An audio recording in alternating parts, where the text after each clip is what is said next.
زمانے کی قسم، عصر کی نماز کی قسم، عصر کے ٹائم کی قسم، ان الانسان لفی خسر، زمانے کی قسم کھا کر کے اللہ تعالیٰ کیا بات کہہ رہا ہے؟ بے شک سارے کے سارے انسان گھاٹے میں، انڈیا کا انسان بھی گھاٹے میں، سعودی عرب کا انسان بھی گھاٹے میں، امریکہ کا گورا بھی گھاٹے میں، افریقہ کا کالا بھی گھاٹے میں، آدم علیہ السلام کی جتنی اولادیں، سارے کے سارے انسانوں کے بارے میں اللہ کہہ رہا ہے ان الانسان لفی خسر، بے شک سارے کے سارے انسان گھاٹے میں۔ مکیش امبانی تو اربوں کی سمپتی کے مالک ہیں، ٹاٹا اور اڈانی اور برلا تو کروڑوں اور خربوں کے مالک ہیں، اے اللہ کیا وہ بھی خسارے میں؟ فرمایا ان الانسان لفی خسر، بے شک سارے کے سارے انسان گھاٹے میں۔ میرے بندو، گھاٹا یہ نہیں کہ دنیا میں تمہارے پاس دولت ہے کہ نہیں ہے، دنیا میں تمہارے پاس رہنے کو مکان ہے کہ نہیں ہے، دنیا میں تمہارے بال بچے سکھی اور چین سے ہے کہ نہیں ہے۔ گھاٹا تو یہ ہے، نقصان تو یہ ہے کہ کل اللہ کی بارگاہ میں، جب اللہ کی بارگاہ میں حساب و کتاب کیا جائے گا تو تمہارا حساب یہ نکلے، تمہارا انجام یہ نکلے کہ تم کو جہنم میں ڈال دیا جائے۔ یہ اصل گھاٹا ہے، یہ اصل خسارہ ہے۔ ان الانسان لفی خسر، اور سارے کے سارے انسان اسی گھاٹے میں ہیں۔ جن کے اندر چار چیزیں پائی جائیں ان کو چھوڑ کر کے باقی سارے کے سارے انسان گھاٹے میں۔ تو گھاٹا یہ ہے کہ انسان قیامت کے دن جہنم کی آگ میں چلا جائے۔ میرے پیارے ساتھیو، آج دنیا میں ایک معمولی سی آگ لگ جاتی ہے، کوئی اس آگ میں جل جاتا ہے، مر جاتا ہے، اس کی لاش ہمارے سامنے آتی ہے، اس کی لاش کو ہم دیکھ نہیں پاتے۔ کمزور دل اور دماغ کا آدمی کسی جلی ہوئی لاش کو دیکھ نہیں سکتا، بہت سی عورتیں تو دیکھ کر کے الٹی کر دیتی ہیں۔ سوچو میرے بھائیو، دنیا کی آگ سے ہم اتنا ڈرتے ہیں اور دنیا کی آگ میں کوئی جل جائے تو ہم دیکھ کر کے برداشت نہیں کر پاتے۔ اللہ کے نبی فرماتے ہیں نارکم جزء من نار جہنم، تمہاری دنیا کی آگ تو جہنم کی آگ کا ایک حصہ ہے۔ جہنم کی آگ تو دنیا کی آگ سے 69 گنا زیادہ ہے، 69 ٹائم زیادہ خطرناک ہے۔ دنیا کی آگ پیٹرول سے جلتی ہے، ڈیزل سے جلتی ہے، مٹی کے تیل سے جلتی ہے، لکڑی اور کوئلے سے جلتی ہے، لیکن جہنم کی آگ کس سے جلتی ہے؟ فرمایا وقودھا الناس والحجارہ، جہنم کی آگ تو انسانوں اور پتھروں سے جلتی ہے۔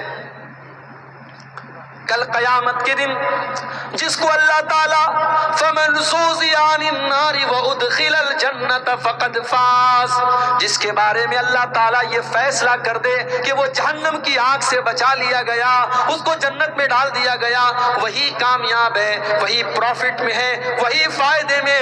اور جو جہنم کی آگ میں چلا جائے گا میرے پیارے ساتھیو، اللہ فرما رہا ہے ان الانسان لفی خسر، اس سے بڑا خسارے والا کوئی نہیں ہے۔ آپ لوگ تو کسان لوگ ہیں، کھیتی کرتے ہیں،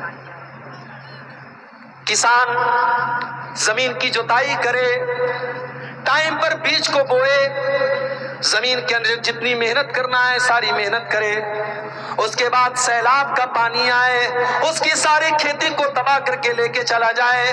سوچو اس کسان کو کتنی تکلیف ہوگی، اس کو اس بات کی تکلیف تو ہو ہی رہی ہے کہ اس کا کھیت چلا گیا، اس کو اس بات کی تکلیف زیادہ ہوگی کہ میں نے محنت کی تھی، میں نے بوائی کی تھی، میں نے جوتائی کی تھی، میں نے اس کھیت کے اندر اپنا کیپٹل لگایا تھا، میرا سارا کیپٹل برباد ہو گیا۔ میرے پیارے ساتھیو، جس کے پاس ایمان نہیں، جس کے پاس توحید نہیں، کل قیامت کے دن وہ بھی خسارے اور نقصان میں ہوگا، اس سے زیادہ خسارے میں کوئی نہیں ہوگا۔ اللہ نے فرمایا قُلْ هَلْ نُنَبِّئُكُمْ بِالْأَخْسَرِينَ أَعْمَالًا الَّذِينَ ضَلَّ سَعْيُهُمْ فِي الْحَيَاةِ الدُّنْيَا وَهُمْ يَحْسَبُونَ أَنَّهُمْ يُحْسِنُونَ صُنْعًا۔ میرے بندو، سب سے زیادہ خسارے میں اور نقصان میں تو وہ لوگ ہیں جو دنیا میں نیکی کا کام کرتے تھے اور یہ سوچ کر کے کرتے تھے کہ ان کو ثواب ملے گا، مگر کل آخرت میں ثواب ملنے کے بجائے ان کی نیکیوں کو اللہ تعالیٰ برباد کر دے گا۔ ان الانسان لفی خسر، بے شک انسان گھاٹے میں۔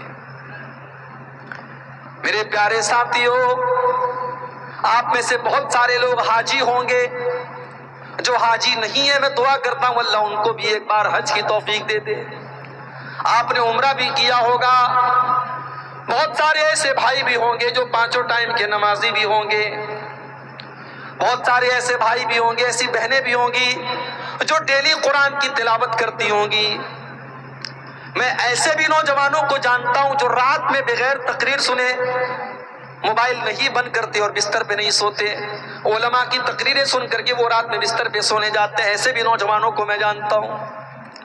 بڑی اچھی بات ہے، آپ یہ نیکی کے کام کر رہے ہیں، لیکن میرے بھائیوں کل اللہ کی بارگاہ میں اگر آپ کو یہ بتایا جائے کہ آپ کا عمرہ، آپ کا حج، آپ کی نماز، آپ کی تلاوت سب برباد ہو گئی، اللہ کیا ان کو نہیں مانا گیا، اللہ کیا ان کا کوئی ثواب نہیں ہے، تو سوچو آپ کو کتنی تکلیف ہوگی۔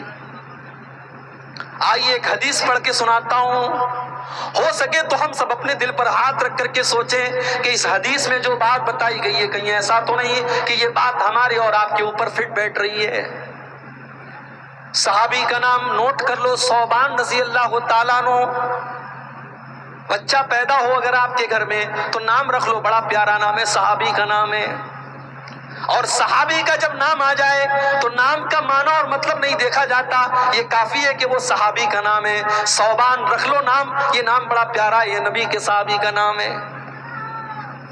ثوبان رضی اللہ تعالیٰ عنہ فرماتے ہیں اللہ کے پیارے نبی نے فرمایا لا لمن اقوام من امتی یاتون یوم القیامت بحسنات امثال جبال تہامۃ بیزا، میں اپنی امت میں ایسے لوگوں کو جانتا ہوں کل قیامت کے دن وہ آئیں گے اور پہاڑوں کے برابر وہ نیکیاں لے کر کے آئیں گے، وہ حج لے کر کے آئیں گے، وہ عمرہ لے کر کے آئیں گے، وہ نماز لے کر کے آئیں گے، وہ زکوٰۃ لے کر کے آئیں گے، وہ صدقہ خیرات لے کر کے آئیں گے، وہ بہت ساری نیکیوں کو لے کر کے آئیں گے۔ فَيَجْعَلُهَا اللَّهُ عَزَّ وَجَلَّ هَبَاءً مَنْثُورًا، اللہ تعالیٰ ان کی نیکیوں کو ہوا میں اڑا دے گا، ان کی نیکیوں کو برباد کر دے گا، ان کی نیکیاں اللہ تعالیٰ کیا کاؤنٹ نہیں ہوں گی۔ صحابہ ڈر گئے، گھبرا گئے۔ حضرت ثوبان کہنے لگے اللہ کے نبی وہ کون بد نصیب لوگ ہوں گے، ذرا کھل کر کے بتا دیجئے۔ اے اللہ کے نبی صفہم لنا وجلہم لنا، اے اللہ کے نبی ذرا کلیئر بتا دیجئے وہ کون بد نصیب لوگ ہوں گے جو نیکیوں کا پہاڑ لے کر کے آئیں گے مگر ان کی نیکیوں کو اللہ تعالیٰ کیا کاؤنٹ نہیں کیا جائے گا۔ اللہ کے پیارے نبی فرماتے ہیں اے ثوبان وہ تمہارے ہی بھائی ہوں گے، وہ تمہاری ہی نسل سے ہوں گے، وہ مسلمان ہوں گے، وہ تمہارے بیچ میں رہنے والے لوگ ہوں گے، جیسے تم نماز پڑھتے ہو وہ بھی نماز پڑھیں گے، تم روزہ رکھتے ہو وہ بھی روزہ رکھیں گے، تم صدقہ کرتے ہو وہ بھی صدقہ کریں گے، تم رات میں نماز پڑھتے ہو وہ بھی رات میں نماز پڑھیں گے۔ وَلَكِنَّهُمْ إِذَا خَلَوْا بِمَحَارِمِ اللَّهِ انتهكوها، لیکن اے ثوبان بس ایک بات کی کمی ہوگی، ایک بات کی کوتاہی ہوگی، وہ اکیلے میں وہ تنہائی میں غلط کام کریں گے۔ جب وہ اکیلے میں ہوں گے، وہ بند کمرے میں ہوں گے اور کوئی دیکھنے والا نہیں ہوگا تو وہ اکیلے میں اور تنہائی میں بہت سارے غلط کام کریں گے۔ آپ یقین کیجئے آج علماء کے موبائل بھی سیف نہیں ہے۔ آج میں نے 50-60 سال کے بزرگوں کے موبائل چیک کیا، اس میں مجھے ایسی چیزیں ملی کہ اللہ دیکھ کر کے شرم آئی۔ میرے پیارے ساتھیو موبائل کے اس دور میں، اسمارٹ فون کے اس دور میں اس حدیث کو ہم کو سمجھنے کی ضرورت ہے۔ آج علماء سے لے کر کے جاہل تک اور بچوں سے لے کر کے بوڑھوں تک اس موبائل نے سب کو اس گناہ میں ڈال دیا ہے۔ آج سب سے بڑا خطرہ جو ہمارے اوپر منڈلا رہا ہے، ہم بظاہر تو نماز بھی پڑھ رہے ہیں، ہم جلسوں میں جا رہے ہیں، ہم تقریر بھی کر رہے ہیں، لمبی لمبی داڑھی بھی ہے، ہم حاجی بھی ہیں، ہم نمازی بھی ہیں، مگر ہم جب اکیلے میں ہیں، جب تنہائی میں ہیں، ہم موبائل پر کیا دیکھ رہے ہیں، کس سے بات کر رہے ہیں کوئی نہیں جانتا۔ وہ تنہائی میں جو گناہ ہم کر رہے ہیں میرے پیارے ساتھیوں، وہ گناہ ہماری نیکیوں کو کھا رہا ہے، وہ ہماری نیکیوں کے لیے دیمک بن چکا ہے۔ ان الانسان لفی خسر، انسان اس سے بڑھ کر کے خسارے میں کیا ہوگا میرے بھائی کہ اس کی نیکیاں اللہ کے برباد ہو جائیں۔